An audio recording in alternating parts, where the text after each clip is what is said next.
last couple of days, celebrating what is the greatest steampunk festival in all of Australasia, if not the Southern Hemisphere. The Northern Hemisphere, we don't count. What do you say?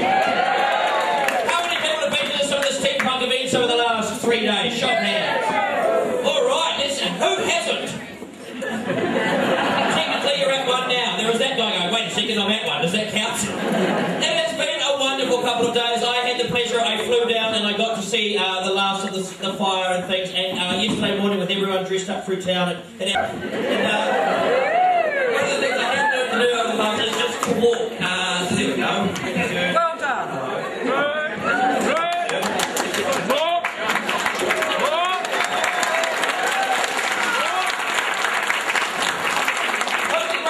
About the last couple of days, it's just that sense of creativity, of innovation, and to me I think the best thing that sums up this entire event is fun. There's a whole lot of people who have come to town and are having a lot of bloody fun. Because at the end of the day, how many of us want to sit on our deathbeds and go, you know what? I really wish I hadn't had as much fun. Can you guess the nature of Sandy's adventure? See the black box, the upholstered base, the teak deck. Ladies and gentlemen, it is a surfboard for surfing time waves. Come on, Sandy, attach the lifeline, put it on the life preserver, and get ready to surf through time.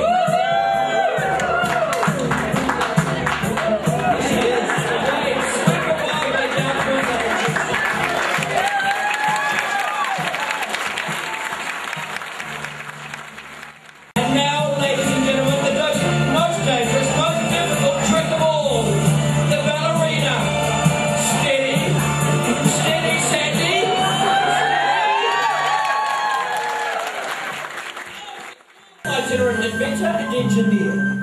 Helen will happily repair any faulty machinery, from ship engine to your pocket watch, in exchange for passage to exotic or interesting places, or indeed anywhere she hasn't yet been. Helen is aided in this by her favourite invention, the only one she refuses to share.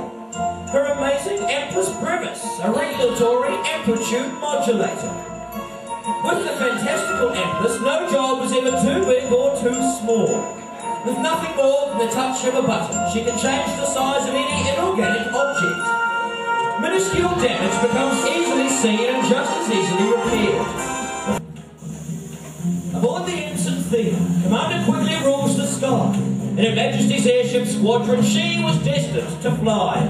She wears her uniform with such pride, her favourite boots she will not hide. Tiny aircraft, hide in the folds of her skirt, clingy and shy, but always alert. Teaching aircracker to be the Queen's minions is a difficult task, in others' opinions. No lessons today, so she checks her lists. Boiler safety valves in need of a few twists. The aeronautical discombobulator is put to good use. Now that should prevent them all shaking loose. Etheric thrusting gears are safe and secure. Another flight they will endure. Sounds like the booster valves have developed a squeak. A drop of oil should keep them quiet another week. Today's tasks are almost complete. Time to review flight plans and lessons, to name just a few. But first a quick check of the surroundings. With binoculars poised, what she sees is astounding. A mysterious figure is approaching at speed. Looks like it's the atmospheric disruptor she'll need. Aimed at the platform where the stranger will show, waiting to pull the trigger with only moments to go. But wait! Not a stranger at all. She holsters her weapon. This is a social call. Her guest, it turns out, is Queen Victoria alone. Visits to the absent Thea are not unknown. To check on the training of her minions to be. A regular visit to the commander, you see. In a pot of tea, it seems Page 2. Haruhi-san has immense powers and thus has no need for a ray gun. And finally, to the mask. Ladies and gentlemen, the mask is handmade and deliberately recreates Haruhi-san's anime appearance, especially the eyes, which, to be fair, creep me out. How about you? Ladies and gentlemen, here, please. Yes, good, thank you. Yes, ladies and gentlemen, Pericles,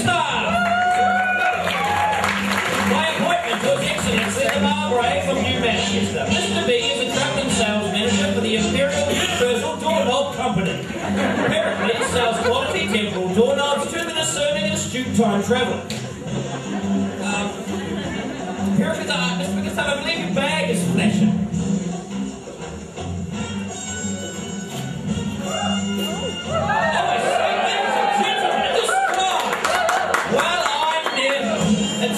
Mr. Pericles' biggest love is the one and only, the valiant Captain Sir Roderick Dangerfield.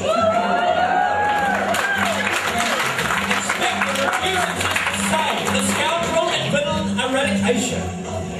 Travelling through the mists of time and space using the Dangerfield Removal and Transfer System, or DRATS for short, to track down nefarious scoundrels and villains who have inserted themselves into the wrong space-time continuum. The DRATS machine works by mathematically reflecting Hilbert space subsystems, so that the wave function of a particle dissolving in a probability scatter remains symmetrical, i.e. when you are shrunk and sucked down the tube, you reform as you were. Ladies and gentlemen, rest easy tonight, if you know that gallant Sir Dangerfield has you covered. Well, is a traveller with the Steam Ferry League of Gypsies. This band of gypsy tinkers fly through time to attend steam fairs to sell their metal wares. Tinkerbell is the apprentice inventor of her own brand of tin-tipped toys, immediately recognised by the bell brand attached to her toy creations. These include clockwork models and musical instruments, including tambourines, drums, and of course bells. Her toy card attracts children with the tinkling of bells attached to their costumes. Tinkling music from her hand-made music boxes. Today, Tinkerbell models her lightweight outfit designed for flying, aided by wings, brightlet, compass, parasol. She carries tools of her trade, and especially designed hand kettle. She also offers a mobile mending service for anything metal. Inspired by Tesla's work, with parabola and the Earth's magnetic fields, Madame Zephyr invented her parabolic aura, Risha, and spiritual oscillation locator, or parasol, as it's better known. The Risha, or nets, enables her to gather trouble spots or agitated spiritual energy, poltergeist activity, and paranormal phenomena. It is such a sensitive machine that it receives with crystal clarity the words of wisdom, wonder, and warning from those that have passed through the veil. The energy gathered gets focused into Zephyr's hands and courses through her energy channels to her mind. When the huge Sergeant Major Hobbs of the Royal Flying Corps is currently senior NCO at 271 Training Squadron, while he recovers from wounds received on active duty in the Battle of Curmudgeon at Remus 7. Remus 7's atmosphere is highly toxic to any advanced technology and most synthetic materials, so dragons serve as air transport and weapons systems. Responsible for training cadets in the elements of aerial combat, dragon, care and feeding of dragons, and basic techniques to keep dragons fit, healthy, and combat ready. He's just now come. Allow me to set the scene.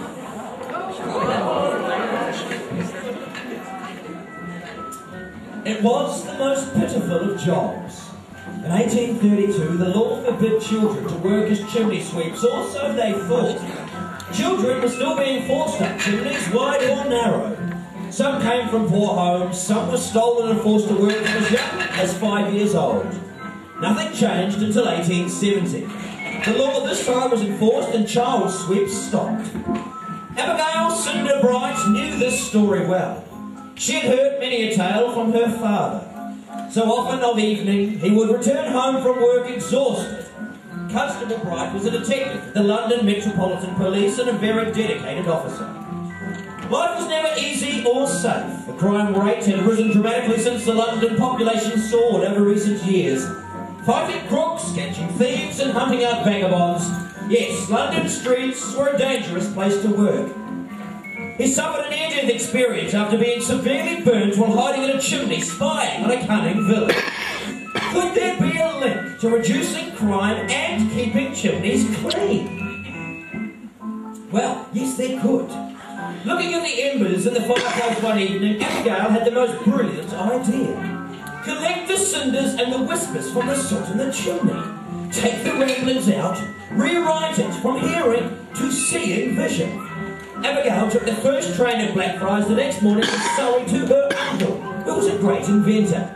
And together, they worked on a contraption that spun into time to leave a trail of bright light of clear thinking, giving way to bold evidence of the crime the signers heard and the whispers spoke. This information could now be used in courts. The whisper catcher is now being used to solve many crimes. London is now becoming a safer and better city to live in. No more child sweeps, reduced crime, clean chimneys. Abigail Bright, cinder catchers can now be hired out to most police detective departments, keeping it as simple as ABC. Ladies and gentlemen, Cinder Bright.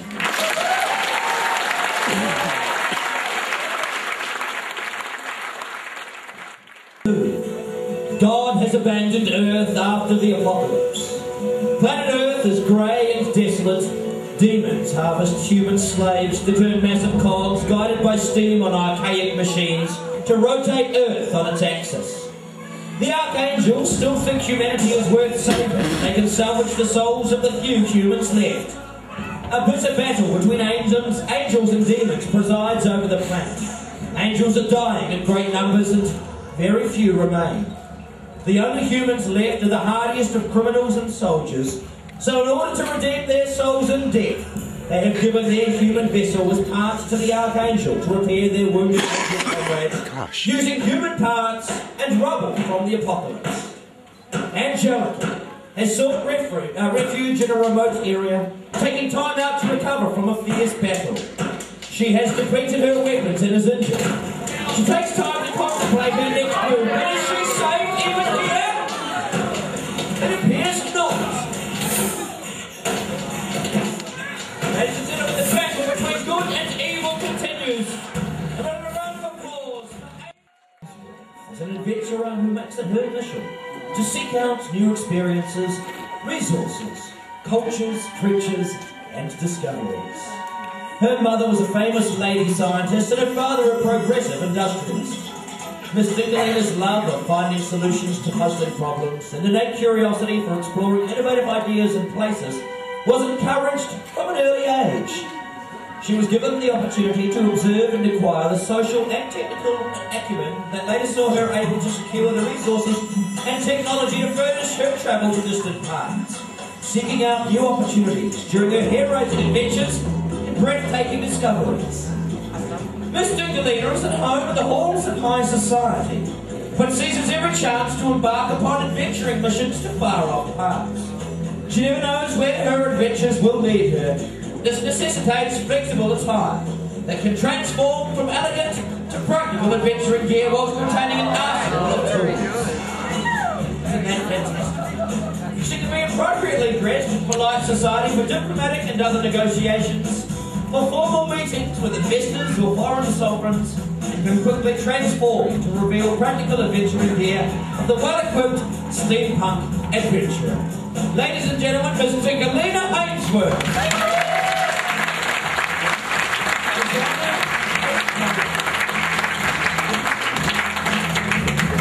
Sir Gilly Clunkfoot is often referred to as eccentric and slightly crazy.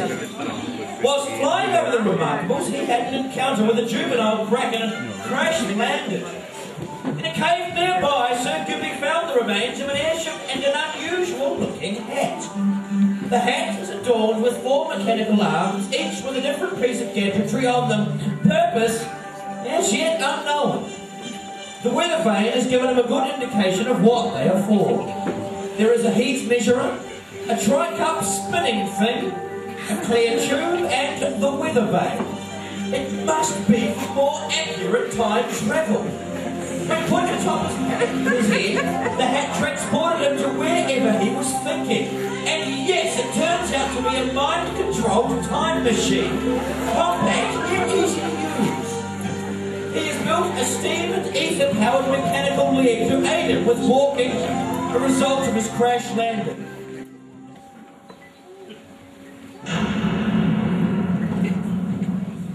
He walks. At the end of time, patrolling filling the space between the now and the after, the before and the next. In the eerie gloom, he waits at the portals to the next world. He lingers between the Stone Age and the Age of Steam, between the time of history and the time of future. He stops all that he meets and confronts them, relentless in his task. He is the Inquisitor! He wants answers to the greatest questions on Earth. He wants them now. What is a hiccup? When do birds go to die? Do men have cellulite?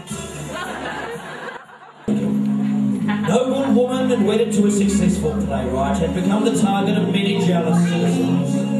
None more than the brilliant yet spurned local mad scientist. One day he abducted her and confronted her husband with a ransom he knew he could not pay.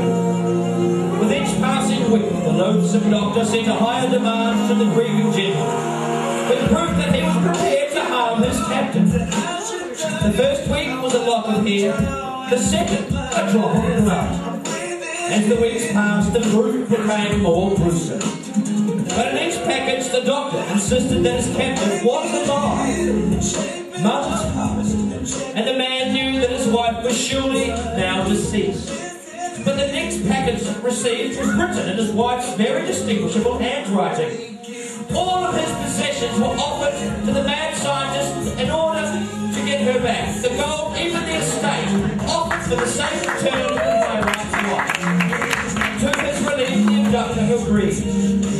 Though now homeless and penniless, he waited anxiously under the bridge for the return of his beloved. But ladies and gentlemen, when he saw her and what had become of her, his heart refused to beat anymore. And now on moonless nights, the silhouette of a twisted figure can be seen roaming the streets, struggling to refit into society. The locals are aware of who she used to be and the horrors she must have endured. Fear her and try to ignore what they have come to call the Widow McCracken. People scurry home. She passes the lamplighter on his rounds as she lights her own lantern. Lila gathers scraps of lace and fabric and buttons that have been torn or lost from the gowns of the ladies as they promenade splendidly back and forth, so intent on their gossiping and flirting, not noticing their gowns sometimes catching on the wrought iron railings. She enters the park through the gates.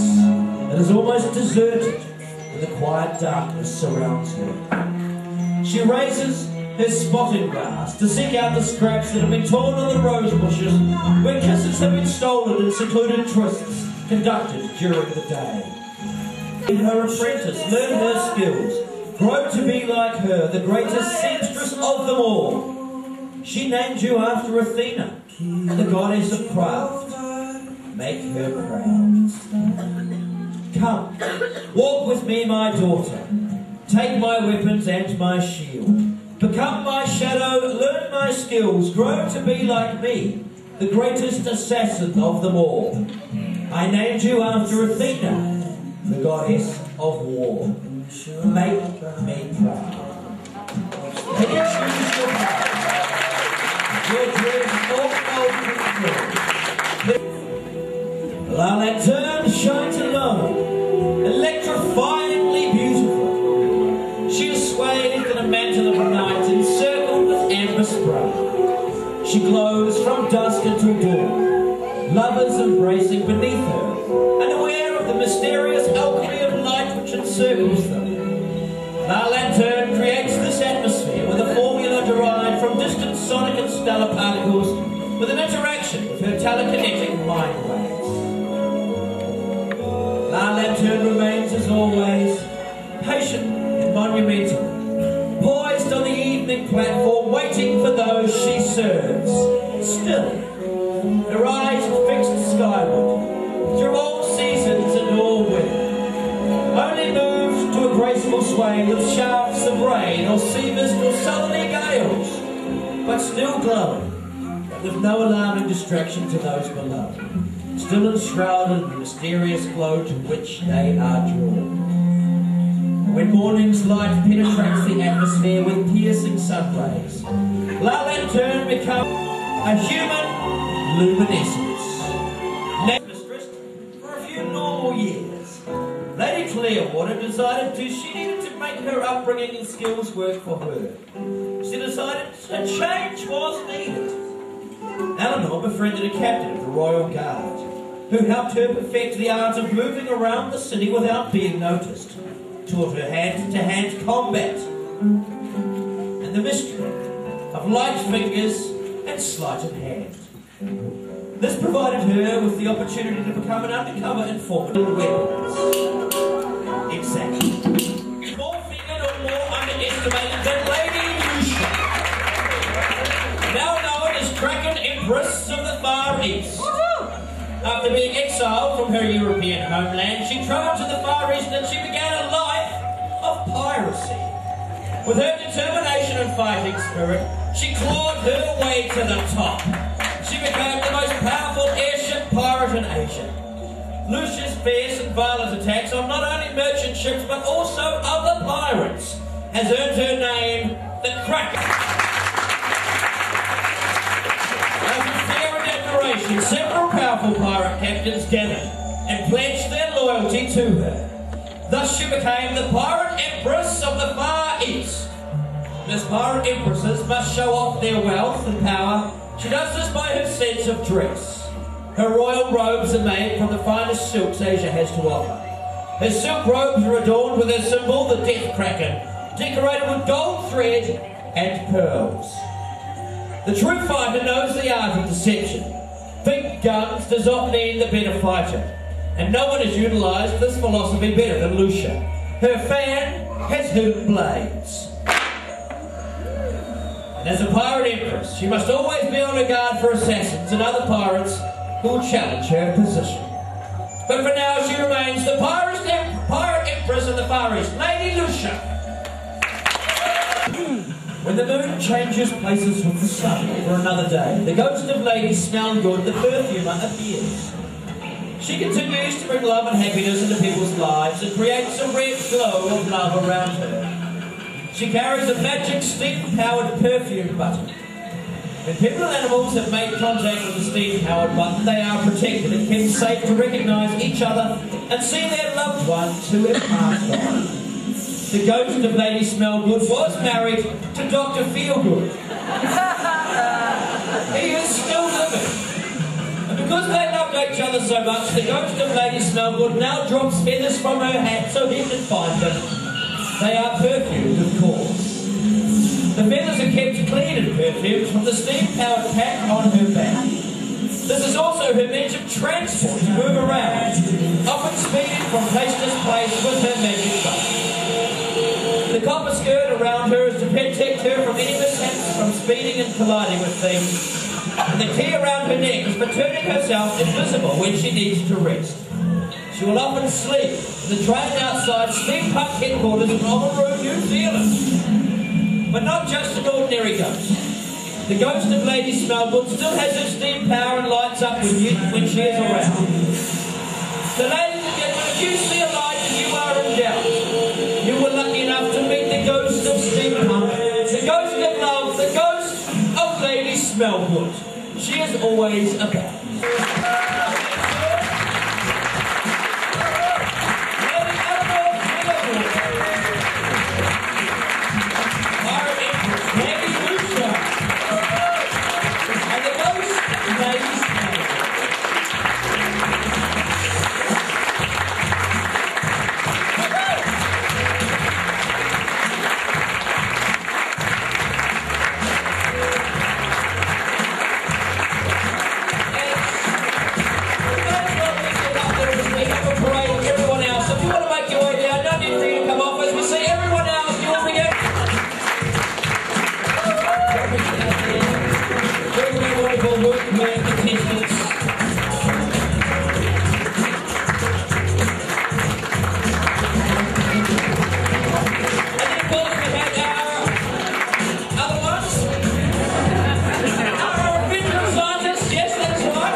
first of all, give an enormous thank you to you.